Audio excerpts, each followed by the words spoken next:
NABHൻ്റെ ഈ ഒരു IPC 6I ആറാമത്തെ സ്റ്റാൻഡേർഡിലെ 9ാമത്തെ objective surveillance data is analysed and appropriate corrective and preventive actions are taken ഒരു കമ്മിറ്റ്മെൻറ്റ് ഒബ്ജക്റ്റീവ് എലമെൻ്റാണ്.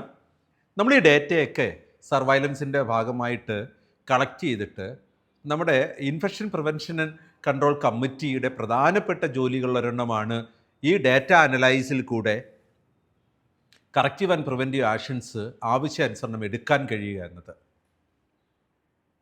അതുപോലെ തന്നെ ഔട്ട് ബ്രേക്സിൻ്റെ റിക്കറൻസിനെ പ്രിവെൻറ്റ് ചെയ്യാനുള്ള കറക്റ്റീവ് മെഷേഴ്സും നമുക്ക് എടുക്കാനായിട്ട് കഴിയണം.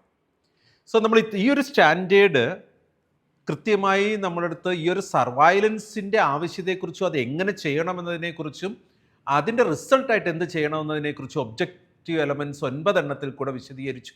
9ാമത്തെ ഒബ്ജക്റ്റീവ് എലമെൻറ്റ് ഈ ഡേറ്റ എങ്ങനെ മാനേജ് ചെയ്യണം, നമ്മുടെ കമ്മിറ്റിക്ക് ആ ഡേറ്റ ഇവാലുവേറ്റ് ചെയ്യാനായിട്ട് അതനുസരിച്ച് കറക്റ്റീവ് ആൻഡ് പ്രിവെൻറ്റീവ് ആക്ഷൻ എടുക്കാനായിട്ട് കഴിയണം. So IPC 6I surveillance data is analysed and appropriating corrective and preventive actions are taken എന്നതിൽ നമ്മൾ ഈ ഒരു സ്റ്റാൻഡേർഡ് ഇവിടെ ഫിനിഷ് ചെയ്യുമ്പോൾ ഓർക്കേണ്ടത് ഈ ഒരു സർവൈലൻസ് പ്രോഗ്രാം നമ്മുടെ ഒരു committee infection prevention and control committee വളരെ കൃത്യമായിട്ട് ഡേറ്റ കളക്ട് ചെയ്യുക, അനലൈസ് ചെയ്യുക, പ്രിവെൻറ്റീവ് ആക്ഷൻസ് എടുക്കുക എന്നതിനെ ഫോക്കസ് ചെയ്യിപ്പിക്കലാണ് സ്റ്റാൻഡേർഡിൽ നമ്മൾ നോക്കിയത്.